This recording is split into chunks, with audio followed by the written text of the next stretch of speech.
Radyo Pilipinas, radyo publiko.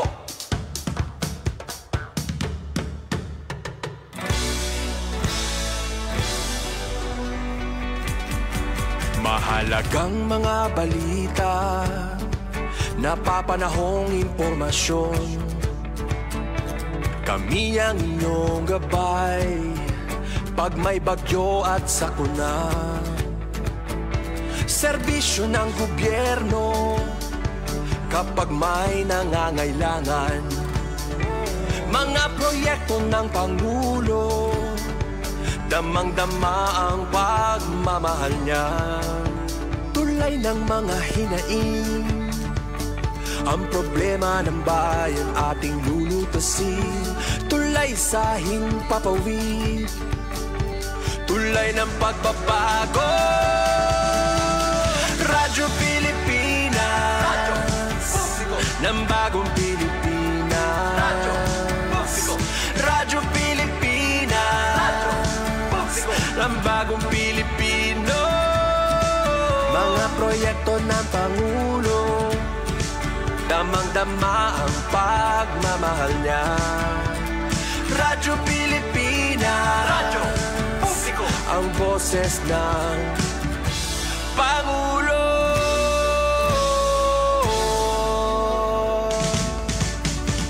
Karamay nyo kami, kahit malayo man kami nakakarating.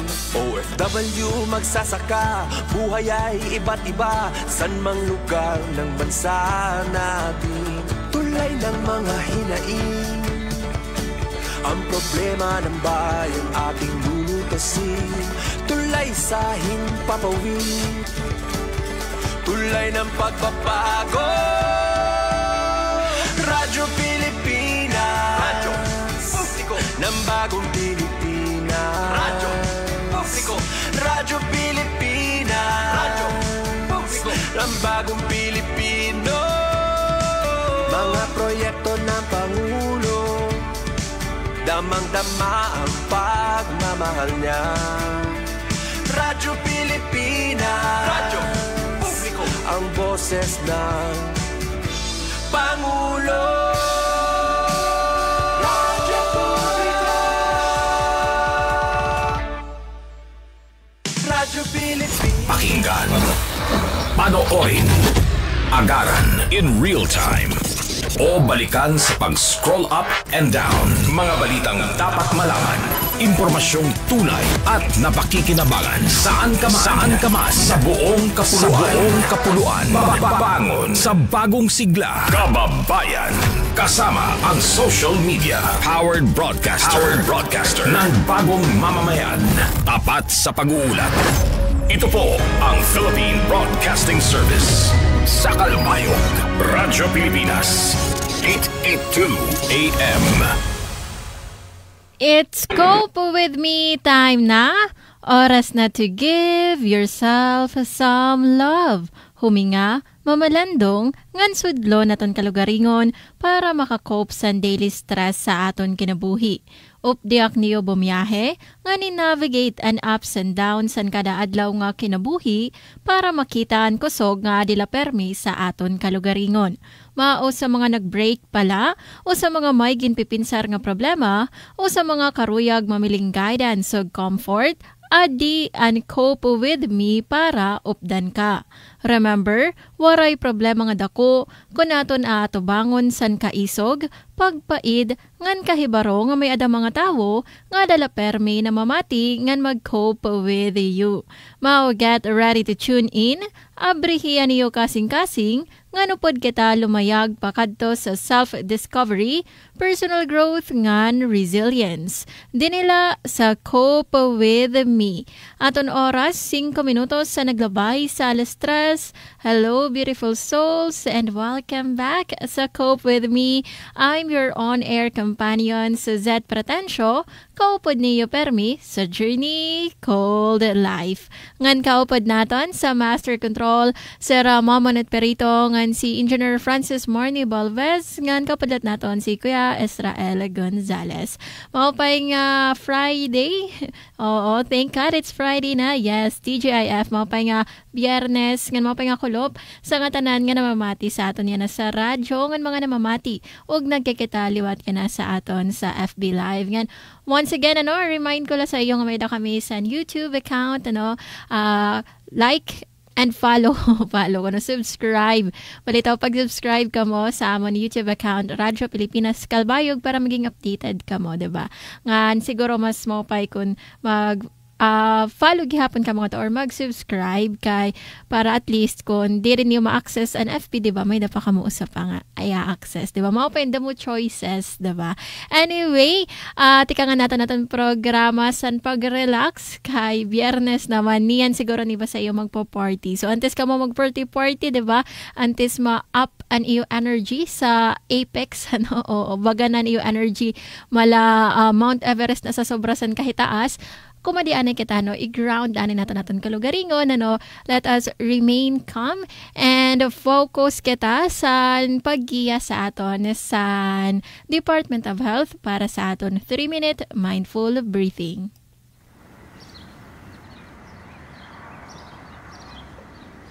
Humanap ng isang komportableng pwesto. Dahan-dahang ipikit ang iyong mga mata at ilapag ang iyong mga kamay sa iyong tuhod. Ituon ang iyong atensyon sa pagkakadikit ng iyong katawan sa kung saan ka man nakaupo o nakasandal. Pakiramdaman ang bigat ng iyong katawan sa iyong inuupuan. Siguruhing tuwid ang iyong likod at komportable ka. Huminga na malalim. Inhale. Exhale. Inhale. Exhale. Habang patuloy kang humihinga ng malalim, i-relax ang iyong balikat, ang iyong tiyan, ang iyong mukha, ang iyong mga kamay, pababa sa iyong mga binti at paa. Bigyang pansin ang mga ito at dahan-dahang bitawan ang anumang tensyon. Ngayon, muling ituon ang iyong atensyon sa iyong paghinga. Obserbahan kung paanong dumadaloy ang hangin papasok sa iyong ilong, papunta sa iyong lalamunan, patungo sa baga, at palabas muli sa iyong ilong. Bigyang pansin ang bahagyang pag-angat at paglubog ng iyong dibdib at tiyan sa bawat inhale at exhale. At subukang gawing natural lamang ang paghinga at mag-relax. Ngayon, pagtuunan ng pansin ang pakiramdam ng iyong paghinga sa iyong ilong. Pakiramdaman ang iyong hininga habang ito'y pumapasok at lumalabas. Mag-focus lang sa pakiramdam na ito sa tuwing paghinga at paglabas ng hininga. Maaari mong mapansin na malamig ang hangin pumapasok sa iyong ilong at mas mainit naman ang lumalabas na hininga. Kapag napaisip sa ibang mga bagay o kung may mga bagay man na nakaka-distract sa iyo ngayon, bigyang pansin lang na ito'y mga naiisip mo lamang at bahagyang ibalik ang iyong atensyon sa iyong paghinga at huminga ng malalim at ilabas. Pansinin ang unti-unting paghinahon ng iyong katawan. Pagtuunan ng pansin ang iyong paghinga at payagang dumaan ang mga ibang laman ng iyong isipan at mga nararamdaman habang tuloy-tuloy ang paghinga. At kung ika'y handa na, Ibalik ang iyong atensyon sa pagkakadikit ng iyong katawan sa iyong inuupuan o sinasandalan at dahan-dahang imulat ang iyong mga mata. Alright, adto naton 3-minute mindful breathing tikang sa Department of Health. Kadi naman kita sa ato ni kaduha nga Cope With Me habit and mag-journal. Sudlo naton kalugaringon, kilalanon naton kalugaringon, tara mag-journal kita. Sa naton journaling prompt yan na nga Friday, yan naton pa kay Ana lahano. Simple la, what would you do if you knew you could not fail? O trohon naton, what would you do if you knew you could not fail, diba? Kung sa waray pa, nanay mo himuon kay kung dire ka mag-fail. Oo. So, nini nga ton journaling prompt, ginaaghat kita sini nga aton i-explore, aniton aton mga ungara sa aton kinabuhi, aton mga ambitions, diba? Dreams nga kundiin waray bagan kahadlok nga nag-hold back sa aton. Kasi usually, diba, aniton nga aton fear, that is usually the one thing that held us back para makabot naton ito naton mga ginuungara sa aton kinabuhi, ito naton mga goals. So, sini nga aton journaling prompt, pinaagisan pagbaton san sa nga pakiana, giniimbitahan kita nga mamalandong kung nano bago dan aton karuyag i-pursue. Ang nanabago na naton karuyag nga makuha sa aton kinabuhi kay kon an iton nga aton self-doubt, kung iton nga mga obstacles, mga kakurian, nga mga risgo, wawadon naton ito kay kun waray iton nga nakakaulang sa aton kakaadtuan, sa aton karuyag nga makabot nga ginuungara, nano daw la, an imo hihimuon, if you knew nga diri ka talaga mag-fail, without a doubt. So, pinaagi san pagbaton, san siningatan prompt, siguro imo madidiskubre, iton nga imo mga goals o mga passions nga kundiin, ginlilikyan mo kay maybe nahadlok ka. So, maybe kareg mo maging vlogger, pero nahadlok ka nga siguro i-judge ka sa mga tao, nahadlok ka nga ma-judge, or nahadlok ka nga maybe you're not good enough, kaya diri ka dati mag-edit sa video or sa mga pictures, so that fear that is holding you back. So if you knew for sure, di ba nga, talaga magiging successful ka nga vlogger, o magiging sikat ka, makikilala ka sa iba nga nasod, so siguro you would be more brave san pag himo san mga pitad para makabot an iton nga imo goal. So iton ini nga ton journaling prompt, this is a way liwat nga for us to gain clarity kung nano ba ang nakakahatag sa aton san nga burning passion sa aton mga kasing-kasing, di ba? Nano ba ang nakaka-excite sa aton, nakaka-motivate sa aton. So iton an pinaagisan pag-intindi naton san nga mga butang, makahimo kita san mga pitad for us to truly move towards san nga aton mga aspirations, nga diri siya magre-remain nga adala sa aton hunahuna, but aton iton mahihimo sa aton realidad, diba? Dire la siya magiging theory, dire la siya magiging imagination, pero magiging reality siya, even if ada iton nga bagan kahadlok gihapon.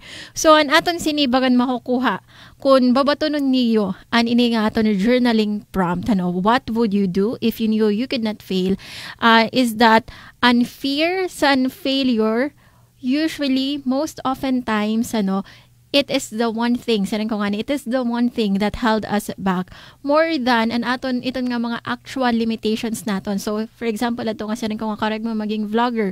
So, di rin nag-hold back sa imo is because waray ka sa state-of-the-art nga camera. Kasi pwede naman nga mga cellphone lang naton, so, what is holding you back is that the fear, the fear nga magtikang ka because animo fear nga maybe you would fail, animo fear nga you would be judged, So when we strip away, kung tatanggalon naton iton nga fear, iton nga kahadlok, aton makikita, iton nga aton ungod nga mga ginuungara, iton nga aton potential. So ini nga reflection, diri la ini aton pag-imagine nga kitain magiging fearless na, kay antigo kita nga diri kita magfi-fail, 100% nga guaranteed nga magsasucceed kita.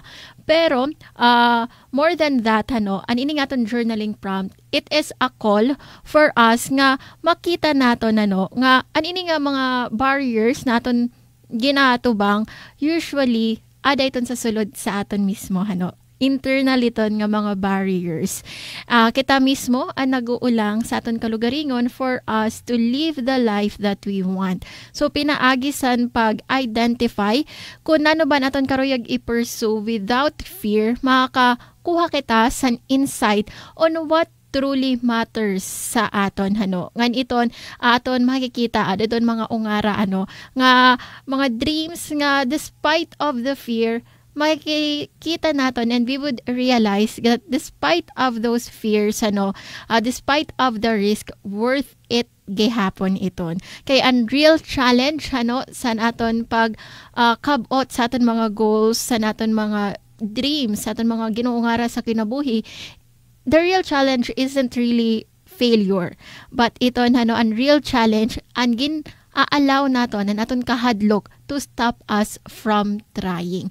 So hinaton nga pinaagisan pagbaton sa sining aton journaling prompt, you would gain that courage, that bravery nga kinahanglan mo para you can take that small step towards achieving your goal. So trohon lang naton journaling prompt, pamalandungin niyo, what would you do if you knew you could not fail? Aton oras 16 minutos sa naglabay sa 3:00, mabalik kita sa aton programa Cope with Me pagkatapos san pipira nga mga pahibaro. News and current affairs, top stories of the day, business, sports, music and entertainment. Dadalhin sa inyo ng mas pinaganda, mas pinalawak, mas pinalakas. Radyo Pilipinas. Radyo Pilipinas Calbayo, DYOG 882 AM. Doon po kami nakatuon. Paano ka namin mapapabuti ang buhay ng higit na nakakaraming Pilipino? Yan po ang bagong direksyon ng reclamation. Tituladong lupa para sa mangingisda. Ito ang isa sa magagandang plano ng Philippine Reclamation Authority. Ang ating pong ahensya, ang ating pong opisina ay patuloy po na nagmo-monitor sa mga reclamation project. So sa ganon, makakakuha tayo o makukonfiscate natin o magiging forfeiture po ang magiging desisyon ng ating opisina, at ito ay papangalan natin ang titulo sa Philippine Reclamation Authority o sa gobyerno, at nang sa ganon ay ma-declare ito bilang isang non-alienable and disposable lands. Dahil mas pinaigting ng PRA ang pagbawi sa mga lupang pagmamayari ng bansa, inaasahan na sa taong 2028 na sa 200,000 hanggang 300,000 pamilyang Pilipinong walang sariling lupa ang mabibiyayaan. Kabilang dito ang mga kababayan nating mangingisda. Sa nagbabagong Pilipinas, tuloy ang trabaho, patuloy ang pagbabago. Sa pamumuno ni Pangulong Ferdinand R. Marcos Jr., prioridad ng DOTR ang pagsasagawa at pagpapalawig ng mga kapasidad ng mga paliparan sa labas ng Metro Manila. Gustong gawing international airport sa mga paliparan ng Lawag, Kalibo at Cotabato. The underlying logic to our infrastructure development is economic efficiency. We are opening up all gateways to mobilize goods and services at less cost and in less time, and ultimately to drive the economy forward. Maayos sa sistema ng transportasyon tungo sa mas maunlad na bansa. Sa bawat sundalo, piloto at mandaragat ng ating Armed Forces of the Philippines, isang matatag at modernong sandatahang lakas ang ating pangako para sa bayan at para sa ating kinabukasan. Sa suporta ng PCDA, nagkaroon ng makabagong kagamitan, sasakyan, barko at pasilidad ang ating Armed Forces. Lalong pinapatibay ang ating depensa at pinapalakas ang ating seguridad. All of these while faithfully complying with one of its major mandates of remitting its earnings to fund the modernization of the Armed Forces of the Philippines. The BCDA has contributed 59.71 billion pesos for the equipment, weaponry, vehicles, vessels, and structures used by our armed forces. Mula sa modernong armas hanggang sa makabagong infrastructures, tuloy-tuloy ang ating pagsulong upang tiyakin ang kaligtasan ng bansa at ng bawat Pilipino. Isang matatag na sandatahang lakas, isang ligtas na bayan. Ito ang bagong Pilipinas. Malalayong ospital sa mga probinsya. Yan ang problema ng mga nakatira sa kabundukan. Pero dahil sa bagong programa ng Department of Health, abot kamay na ang hinihiling nilang serbisyong medikal sa pamamagitan ng Purok Kalusugan. Dito sa Hilongos, Leyte, pangunahing problema ng mga taga-Purok ay ang regular na pagpapacheck up. Pero dahil sa Purok Kalusugan Program, 2 beses sa isang linggo kung sila ay puntahan ng mga doktor at nurse. Mayroon ding libreng check-up para sa mga buntis. Malaking tipid para sa kanila lalo na sa pamasaheng aabutin sa 200 makapunta lang sa bayan. Mula nang maupo ng 2022, halos 7,000 mga school buildings ang napagawa. Bahagi ito ng Social Infrastructure Program ni Pangulong Ferdinand Marcos Jr., katuwang ang DPWH at DepEd. We knew that peace to our people will be found in the businesses launched, in the jobs that were created, the schools, the new hospitals that were opened, the farms that were irrigated, the roads that will be constructed. Sa bagong Pilipinas, pinatitibay ang mga paaralan para sa ligtas na kinabukasan ng mamamayan.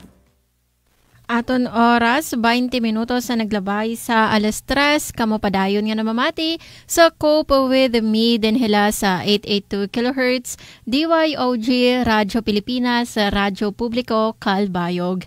Mag-good vibes naman kita san pipera nga mga good news.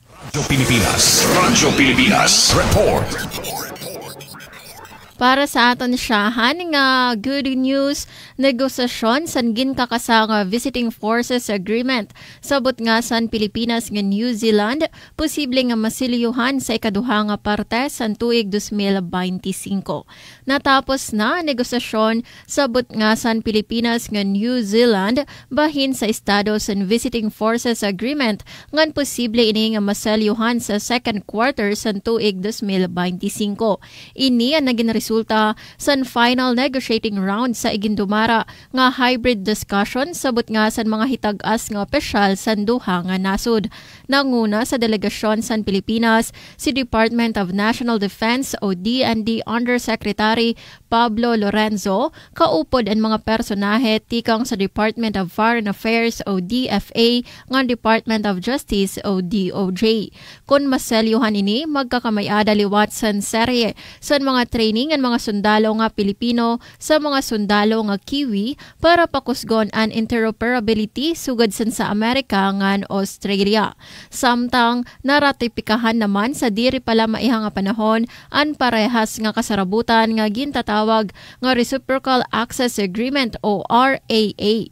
Kung may hinumduman nga nagpermaan Pilipinas nga New Zealand para sa usa nga Defense Cooperation Memorandum sa tuntuig 2017 samtang 2024 naman nga formal nga ginpermahan ni Presidente Ferdinand R. Marcos Jr. ngan Prime Minister Christopher Locson ang status sa VFA. Samtang dugang panaton nga maupay nga balita, kooperasyon san Pilipinas sa Czech Republic papahilawigon pa san Marcos administration. Target ni Presidente Ferdinand R. Marcos Jr. nga pahilarumon pa ang partnership san Pilipinas ngan Czech Republic. Sa pagbisita sa Malacañang ni Czech Defense Minister Jana Chernokova, ginpahayag san Presidente ang hingyap nga mapahilawig ang diplomatic ties ngan kooperasyon san duha nga nasod sa sektor san ekonomiya ngan depensa. Pahayag pa san Presidente damo pa nga areas of cooperation ang pwede pagbuligan ngan i-explore san Prague ngan Manila. May hinumduman nga sa pagbisita ni Presidente Marcos Jr. sa Czech Republic in gintukib niya kan Presidente Peter Pavel ang bilateral cooperation san duha nga nasod. Ginaharampangan liwat ang bahin sa posibleng partnership sa trade and investment, agrikultura, enerhiya, turismo, depensa ngan manufacturing. Pahayag pa ni PBBM ngan pagbisita sa Czech official sa Pilipinas inkaroyag signon la nga nagpapadayon ang mga kasarabutan nga una na nga gintukib sa duha nga nasod sa tuntuig 2024. Para sa aton katapusan nga good news, distribution sen cash grant para sa first 1,000 days sa ilarom sen 4-piece gintitikangan na sa DSWD.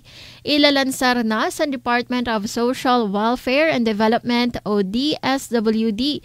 Yan na nga adlaw ang first 1,000 days cash grants para sa mga benepisyaryo sa 4-piece nga borod o may mga anak nga may edad 0 to 2 years old. Papangunahan ini ni DSWD Secretary Rex Gatchalian nga pagdurumaraon Ang unang payout sa mga benepisyaryo tikang sa Quezon City, San Jose del Monte sa Bulacan, San Mateo ngan Rodriguez sa Rizal sa DSWD Central Office. Basar sa DSWD, lain sa cash grant makakarawat liwat ang mga benepisyaryo sa essential maternity health kits ngan libre nga serbisyo medikal, sugad sa prenatal ngan postnatal check-ups, ngan bakuna tikang sa mobile clinic sa Department of Health o DOH. Magkakamay-ada liwat sa commitment signing para sa pagpatuman sa F1KD sa ilarom sa 4Ps. Sa una nga parte sa implementasyon, mas sobra sa 68,000 nga burod og bata nga may edad 0 to 2 tikang sa mga benepisyaryo sa 4Ps sa bugos nga nasod ang makakarawat sa 350 pesos kada bulan como cash grant. Ang pagpatuman sa first 1,000 days in subay sa Republika Acta 11158 o ang kalusugan at nutrisyon ng Magnanay Act nga nagtutuyo nga kontrahon ang malnutrisyon o stunting sa mga bata nga 4Ps. Asyad to ang kabugusan sa naton mga nahibilngan, naton mga nahikay nga good news para sa yan nga Friday nga edisyon sa naton programa Cope With Me. Aton oras 26 minutos sa naglabay sa alas 3 aton igpapadayon naton pag-irestoryahay nga naton paghaharampangan ini nga aton feel nga anxiety sa weekend. Paano ba naton ma-manage aniton nga aton anxiety para maging talaga 100% nga ma-enjoy naton an aton weekend. Iton nga tanan aton igdetalye nga naton paghaharampangan sa aton pagbalik. Adi anay ang mga pipera nga mga pahibaro. News and current affairs. Top stories of the day. Business, sports, music, and entertainment. Dadalhin sa inyo ng mas pinaganda, mas pinalawak, mas pinalakas. Radyo Pilipinas. Radyo Pilipinas. Radyo Pilipinas, Calbayo. DYOG 882 AM. Sa bansang gusto ng kaunlaran, isa sa mga paunahing kalaban ang gawaing iligal. Ito ang isa sa layunin ng Philippine Reclamation Authority, ang sugpuin ang illegal reclamation sa bansa. Yung illegal reclamation kasi, ito yung mga walang permit kahit sa anumang ahensya ng gobyerno. Sa bagong Table of Organization ng PRA, masusing na iimbestigahan ang bawat lupa para matukoy ang mga nararapat sa ating bansa. Sa bawat illegally reclaimed lands na mababawi ng pamalaan, siguradong makikinabang ang mga nangangailangan. Sa nagbabagong Pilipinas, tuloy ang trabaho, patuloy ang pagbabago. Noon, apektado ang klase dahil sa evacuation. Hindi na ngayon, dahil ito sa mga pinapatayong mga intended evacuation centers mula nang maupo si Pangulong Ferdinand Marcos Jr. Within the past 2 years, almost 100 evacuation centers have already been built. While in January of this year, we started the operations of our Disaster Response Command Center, which shall serve as a central hub for the government's disaster response efforts. Mas dadami pa ito dahil sa Likas Pinoy Centers Act na isinabatas ng Pangulo. Sa bagong Pilipinas, infrastrukturang pangkaligtasan ng prioridad ng pamahalaan. Handa ka na ba para sa iyong susunod na biyahe abroad? Tara na't bumiyahe mula sa Clark International Airport, ang bagong international gateway ng bansa. The world-class design of the new Clark International Airport Terminal has earned international recognition. It is hailed by the UNESCO Prix Versailles as one of the most beautiful airports in the world. Clark International Airport, ang susi sa mas mabilis na biyahe, mas malawak na oportunidad at mas maginhawang paglalakbay. Sa nagbabagong Pilipinas, patuloy ang trabaho, patuloy ang pagbabago. Mas malawak, mas accessible, at mas modernong pasilidad. Ang bago na gagawin natin under the Marcos administration ay yung Cebu International Container Port Terminal. 25 ektaryang reclaimed land ang nilaan para rito at lalaniman pa ito bilang paghanda sa mas malalaking barko. Ito'y para na rin matugunan ang matagal ng problema sa pantalan. Sa bagong Pilipinas, asahan na ang pagpapayabong ng ekonomiya hindi lang sa Cebu, kundi maging sa buong Kabisayaan. Full support ang pamahalaan sa mga kababayan nating OFW na nagbabalik sa Pilipinas. Isa sa mga patunay dyan, ang dating OFW na si Alma Millares. Siya ngayon ay isa ng trainer sa events management sa tulong ng TESDA. Pag-uwi ko po from Taiwan, kumuha po ako ng scholarship from TESDA. Yun po yung Events Management Services NC3. So last year po, 2023, nag-graduate po ako sa Trainer's Methodology Level 1. After the assessment, nakapasa ako.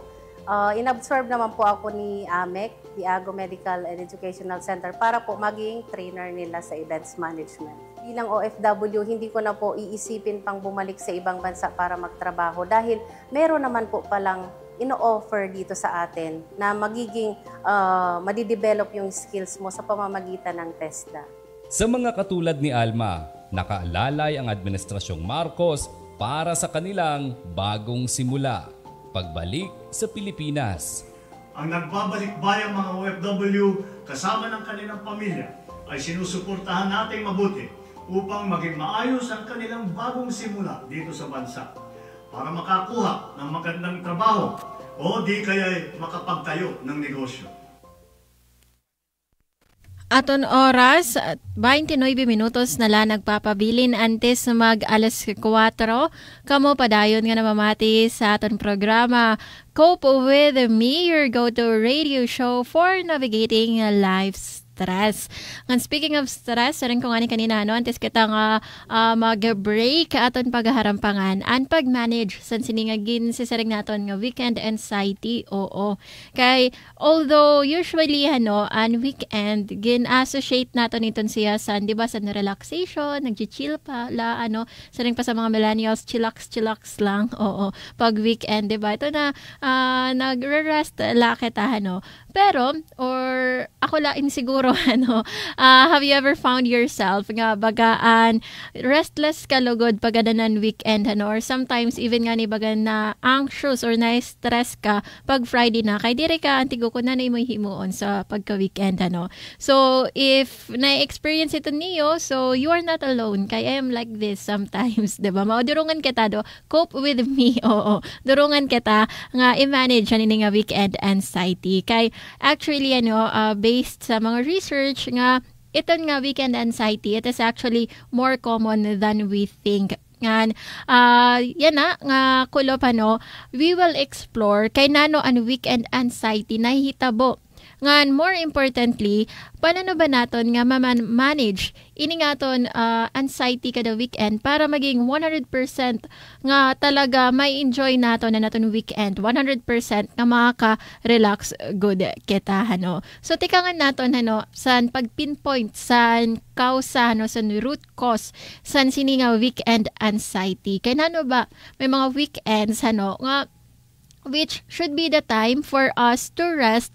Sometimes lugod nakakahatag ini sa stress sa aton. So may nini mga pipera nga rason. Una nga rason is because iton nga unstructured time. Diba pag weekdays kasi, very structured na naton oras. So, antiko kita, sa aton pagmata pala sa aga ko na naton himuon, diba? Manginginano para sa pagtrabaho, pagadanan sa trabaho. Usually, antiko na kita kung ano naton himuon. Pag aga, kung ano naton himuon, maghimo reports or maghimo news para sa amon, So, aniton nga kabisihan sa work week, Nga, kundiin, everything is scheduled. Kung ada na sa oras sa weekend, nga kundiin bagan, free na niyo oras, di ba? Waray schedule, diri siya structured, it can sometimes be overwhelming, nga kundiin, nag-wonder lugod an aton pinsar sa ton mga tasks, nga waray naton natapos sa ton Friday, or iton nga mga worries naton sa mga magkadrodilain nga butang. So, iton nga, tigda nga shift, tikang sa iton nga constant and permi kamay da ginihimo pakadto sa bagan open space la nga kundiin bahala na la kung ano imo himuon sa weekend. It can be sometimes uncomfortable para sa iba sa aton. So panduha nga rason kay nano nga nagkakamiada kita sa weekend anxiety nga gintatawag aniton nga may dakita sa pressure nga to make the most of our weekend, especially sa siningaton moderno nga panahon, di ba? Permi kita pag weekend weekend, nagsa-cellphone kita. Kaya syempre, we have a lot of free time. So, sometimes, nakikita natin sa aton feed, sa aton social media accounts, mga tao nga bagan, they are really making the most out of their weekends.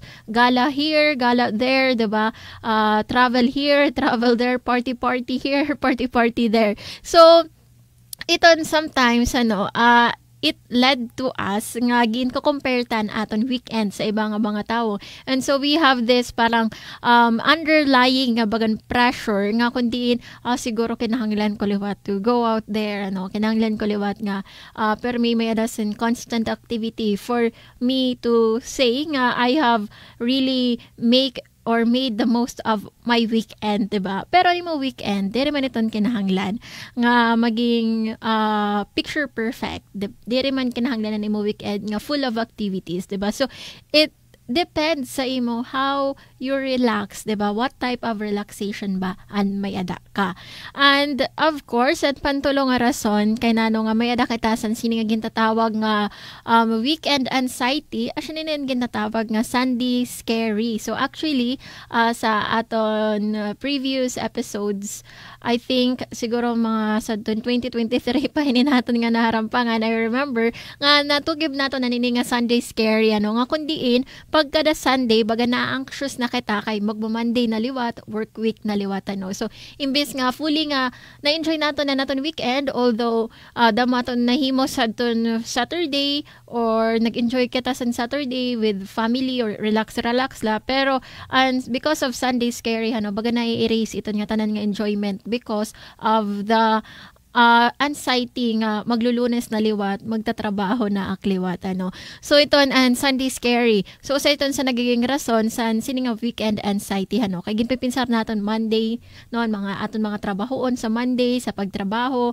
mga emails, or kung na natin mga reports, So, mo Sunday, imbes nga makarelax ka, you spent it with pag-worry, instead nga mag-relax. So, siya doon mga rason, pipirala sa mga rason, why nga may ada kita san gintatawag nga weekend anxiety. So, naong antigo na kita kung nano ba na rason san sining weekend anxiety, i-explore naman naton na naton mga practical nga pwede mahimo para ma-manage naton ang ini nga weekend anxiety ngan para ma-reclaim naton ang aton weekends nga talaga 100% foolproof nga may enjoy naton an aton kada weekend, or kung dili man 100% kawari nga ni perfect at least ma-enjoy naton bagan iton nga after the weekend, diba, we would feel rejuvenated, talaga na re-recharge kita. So una nga akong mahahatag sa iyo nga tip is ang pagplano intentionally or mindful planning. So ang pagplano diri man karuyag signon sa nga imo weekend, pupunoon mo na san mga damo nga schedule, okay, nabutlawan ka lugod. Sobrasan, pagparaplano mo, kada oras may daka ginihimo, diba? So, it's not about that, And pag masiring kita nga mindful planning, it's really about nga maghihimo kita san balance sa aton weekend. So, pwede kita mag-schedule, san usa o duha nga aktibidad nga kundi nakakahatag sa aton san kalipayan. So, for example, sa imo weekend, may daka schedule nga kundiin makikipag-meet ka sa imo mga friends or istoryahay kam kay nakahatag iton sa imo san kalipayan, or may daka schedule sa imo weekend nga makadto ka sa outdoors, magpiknik-piknik. Hindi akong plano pero di ko pa nahihimo. So pwede nito nga mga sagad sa kung ano ba nakahatag sa imo san kalipayan. Again, iba-iba man sa aton na nakahatag sa aton san kalipayan. So depende sa imo. Pwede ato nga mga akong example o pwede just watching your favorite show, pero of course diri mo pupunoon na nimo weekend sa paghiling nala sa nimo favorite show kay karayog mo matapos usang K-drama or usang anime, diba? So balance, saring ko pa nga ni kanina ba, it's about creating balance. So paghimo 1 or 2 activities that ito nakakahatag sa imo san kalipayan. And usa pa nga tip is ang pag-prepare naton san Monday, san Lunes, di ba? Manic Monday, nakakaiban na titon sa anxiety kay kung anti ko kita nga preparado na katano sa Monday, so at least guti ayan naton perensaron. So pwede pag Friday, medyo siguro di rin ako damo yung ginihimo. So pwede sa Friday pala before kita mag-time out, ilista na niyo or ilista na naton adaton mga hirimo naton sa Monday so that when Monday comes, masunod kita sa office, antigo na dayon kita sa naton ni himuon. Or at least sa Sunday, mapaprepare na naton mga dadadon sa aton opisina, aton outfit of the day, diba? Para maging happy and comfortable ka sa nimo outfit, diba? So, nakabulig ito, diba? Guti ay, animo, umay ibanan, animo perensaron. Panduha is, ining maging compassionate kita sa aton kalugaringon, ngan mag-set kita sa realistic expectations. So, kay dani kasi, aton pinsar, damaton oras, so ginpupuno nato natong schedule. So, sometimes, di rin nalugod ito nato nahihimo. So, set realistic expectations and don't feel guilty. Kay kung nag-rest ka la, di ba, may naka 5 hours ka makaturog kapag weekend, kay kulang ay mo katurog, So, siguro, especially sa aton mga nanay-danay, siguro sa iyo, iba, nga baga nagigilty kay kung nagpapahuway ka mo. Pero, there is nothing to be guilty of kay kung nagpapahuway ka mo. Kay unrest, actually, ang pagpahuway, it is actually productive. Kaya nakakabulig ito para maging mas damay mo energy sa pagtrabaho pa sa masunod nga work week. Ngan, aton hinumduman nga we don't need to earn an aton downtime. Ngan, aton permi pakayanhan na naton kalugaringon, ano ba naton kinahanglan sa pagkayanhan. And if that answer, anong mo baton san nga pakiana nga kinahanglan mo san magpahuway, then give yourself permission nga magpahuway without judgment, without guilt. Unsa pa nga aton mahihimo for us to manage our weekend anxiety, aniton nga mga grounding techniques. So aton na ini actually natuke ba to nga box breathing, di ba? To nga maghihinga ka for 4 counts, breathe in ka 4 counts, ngan i-hold mo imo breath for 4 counts, 1 to 4, and then i-release mo an imo breath of 4 counts. So exhale 4 counts and then mahulat ka 4 counts to inhale again. So, siya ito sa mga grounding technique, para mas maging kalmado ka. So, pag puno na mo pinsar, bagan nagwo-worry ka ng gudura-ura, so you can try that. Ito nga grounding technique. Kasi, imo sa nahinabusan na is that unfocus, instead nga dito sa imo thoughts, sa imo worries, na nga dali mo focus sa imo breathing. So, mao ito nga nakakalma ka.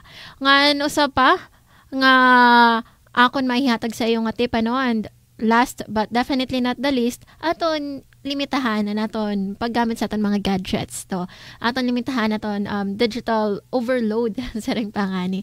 Oo, kay iton nga pagsigi-sigi kita scroll sa aton mga devices, sa aton cellphone, ito na actually na dira lang naton napapansin, pero it actually increases anxiety as siring san mga magkadrodelain nga mga research So especially kay kon gin ko compare ta anaton weekend sa naton mga Facebook friends, sa aton mga ginfo-follow sa Instagram. So, 'di ba, makakatag man gud talaga iton sa anxiety ngan sa stress. Nga again pag if we usually or if we constantly scroll through our phone, asya na ito ng brain rot, 'di ba? Asya ito ng word of the year sa 2024.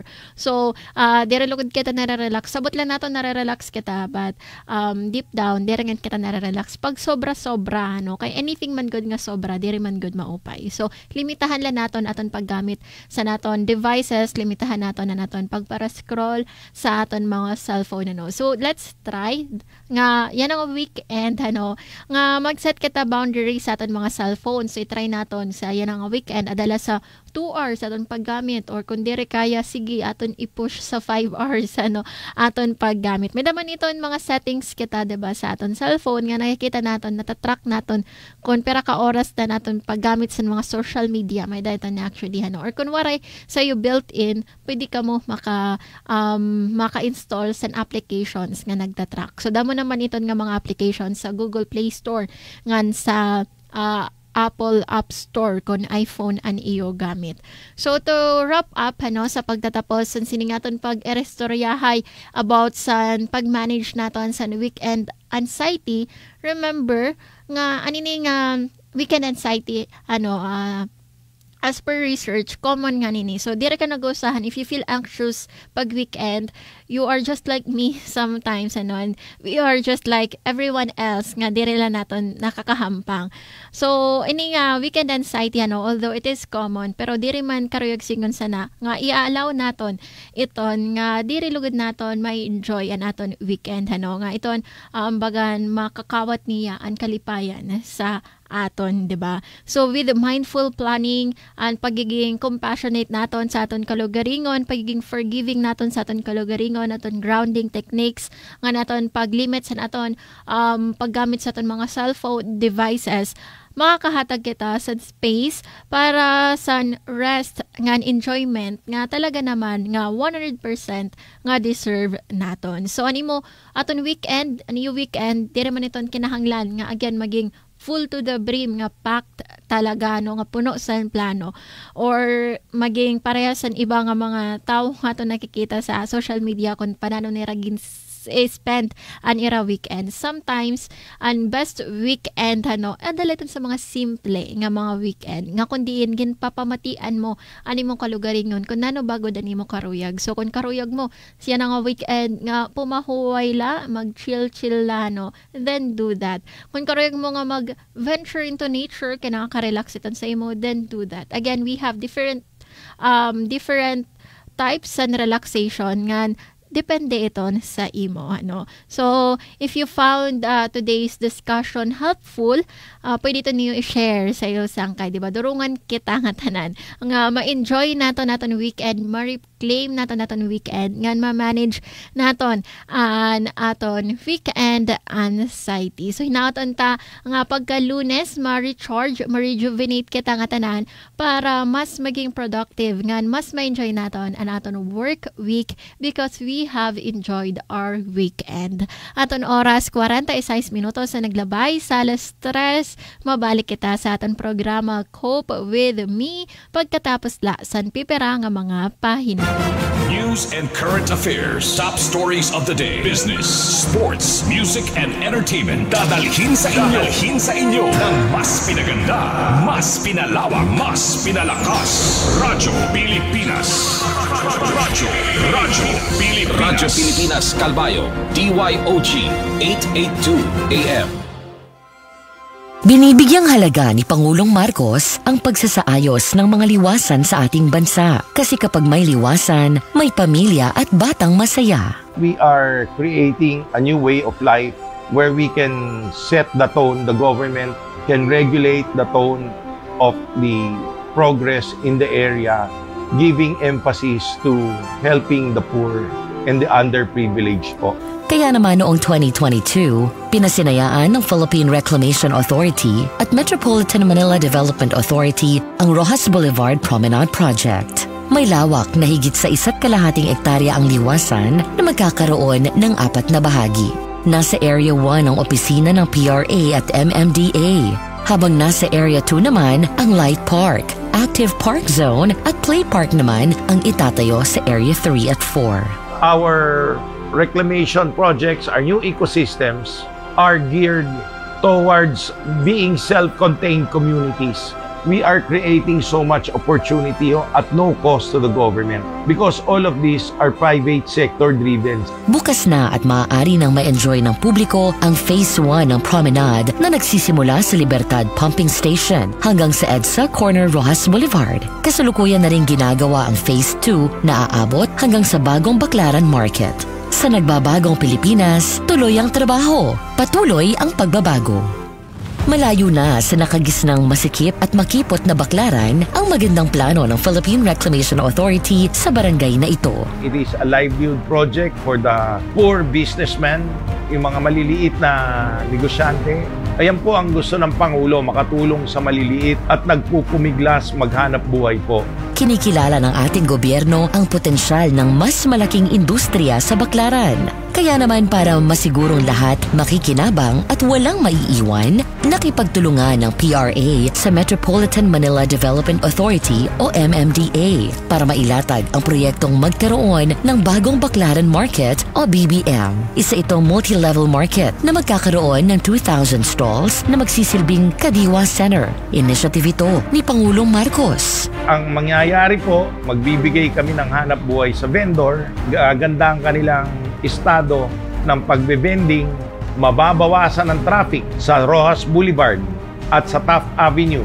Mawawala kasi ang mga vendor doon. So gagaan ang traffic, magkaka-livelihood center at bababa ang presyo ng bilihin at gulay dahil maglalagay kami ng kadiwa. Sa nagbabagong Pilipinas, tuloy ang trabaho, patuloy ang pagbabago. Pinabibilisan ni Pangulong Ferdinand R. Marcos Jr. ang pagtatapos ng 38.12 kilometrong Leyte Tide Embankment Project. Isang matibay na proteksyon nito laban sa mga daluyong at baha upang hindi na maulit pa ang trahedyang dulot ng Super Typhoon Yolanda noong 2013. Pas sa kalahati na ang nagawa sa proyektong ito. Hangad ko sana na sa lalong madaling panahon ay matapos na rin ito ng DPWH o Department of Public Works and Highways. Sa bagong Pilipinas, pinatitibay ang mga infrastruktura upang makaiwas sa trahedya.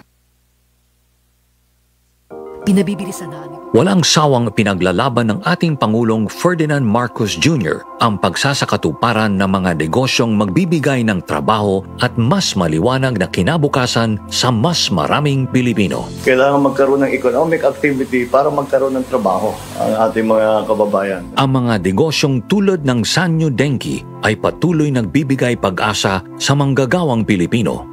Sanyo Denki is another big Japanese company in Subic. Sa pangangalaga na ng ating Pangulo, they are bringing in additional investment of 1.4 billion peso worth of investment. Magkakaroon ho tayo ng opportunity again to increase the number of workers not only from this area but in the surrounding community, at ito po ay para sa lahat. Ang kanilang sipag at kasanayan sa kani-kaniyang larangan ang magiging pundasyon ng pagbabago tungo sa isang matibay na bagong Pilipinas. Sa pamahalaang Marcos, ang bagong Pilipinas nakikita na. Sa nagbabagong Pilipinas, patuloy ang trabaho, patuloy ang pagbabago. Malinis na karagatan sa mga tourist destinations sa bansa naging posible sa ilalim ng pamahalaang Marcos. Aktibong nakiisa ang DOT Tiaza LGU ng Puerto Galera upang itayo ang wastewater facility sa Sabang Bay.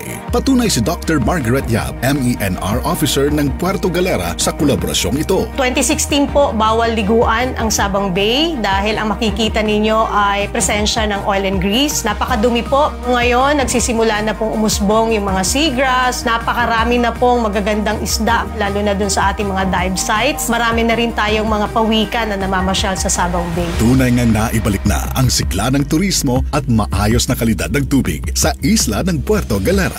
Sa nagbabagong Pilipinas, patuloy ang trabaho, patuloy ang pagbabago.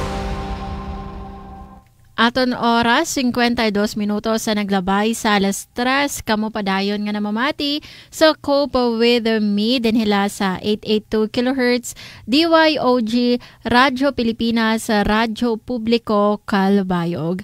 Kung sa pagkaya na may dalakatasan mga pipera nga mga announcement sa aton siyahan nga announcement o public service announcement inimatikang sa Animal Bite Treatment Center ginpapahibaro nga ang City Health Office Animal Bite Treatment Center mababalin na sa City Health Office dito sa Sitio Talahib, Barangay Trinidad sa March 15, 2025.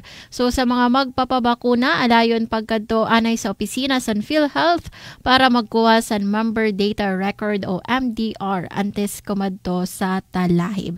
So tro nato na no sa March 15 an Animal Bite Treatment Center in adto na sa Sitio Talahib, Barangay Trinidad. Nga no sa pang announcement tikang naman sa DepEd, pwede na tumawag sa Learner Rights and Protection Office o LRPO para i-report ang mga kaso sa pan-aabuso kontra sa mga estudyante. Para sa pag-report, adiyan Learners Telesafe Contact Center Helpline, anara telephone number 02-8632-1372, era naman mobile number 0917 0945-175-9777. Ngan pwede luwat ka mo mag-email sa weprotectlearners@deped.gov.ph. Ngan pwede luwat bumisita sa ERA Facebook page sa DepEd Learner Rights and Protection Office. Ngan kaya haranin naman mag-alas 4. Niyan nga alas 4 tara, durungan kita mag 4 o'clock sa Bayang Habit para denget out. Niyan nga alas 4, ayaw kita kalimot nga mag-search and destroy sa mga lugar nga pwede panimalayan sa lamok. Aton mga daan nga paligad, baldeng, ang drum, alulod, luho sa tuna, ngan sa kalsada, mga vase nga may adasan tubig, pwede iton nga tanan maging breeding site san kete-kete ngan lamok nga nagdadarasan dengue. Maunin nga alas 4, aton ito ning panlabog ng mga tubig o diri nga nitakpan nato na naton mga baldeng ngan drum para diri iton maging panimalay san dengue, san lamok nga nagdadarasan dengue. Ngan samtang nagsi-search and destroy kita, ayaw liwat kita kalimot nga magsulot sa long sleeves, long pants ngan magbutang mosquito repellent sa exposed nga skin para diri kita makagat san lamok. Once again, yan nga alas 4 tara, durungan kita mag 4 o'clock sa Bayang Habit para dengue out. Bueno nga na nagtatapos an aton Friday edition sa naton programa Cope With Me. As always, nagpapahinamdom kami sa iyo to be the grace you need for yourself. That's all for today's episode of Cope With Me. Mababatian niyo permi kada alas 3 to alas 4 tikang Monday to Friday. Kaupod naton sa Master Control si Ramamonet Parito, si Kuya Israel Gonzalez, ngan si Engineer Francis Marnie Balvez. Masunod a news update. Again, this is Suzette Pratencio. Kaupod niyo permi sa Journey Called Life. Aton oras 3:56. Salamat sa pamati and happy Friday. News and current affairs. Top stories of the day. Business, sports, music, and entertainment. Dadalhin sa inyo ng mas pinaganda, mas pinalawak, mas pinalakas. Radyo Pilipinas. Radyo Pilipinas Kalbayo. DYOG 882 AM. Mula sa pinakamalawak na newsroom sa buong Pilipinas. Ito ang Radyo Pilipinas News Update.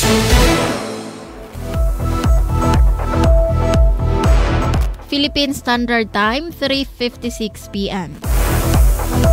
Maupay nga kulop sa yung tanan as shiny mga balita yana nga oras.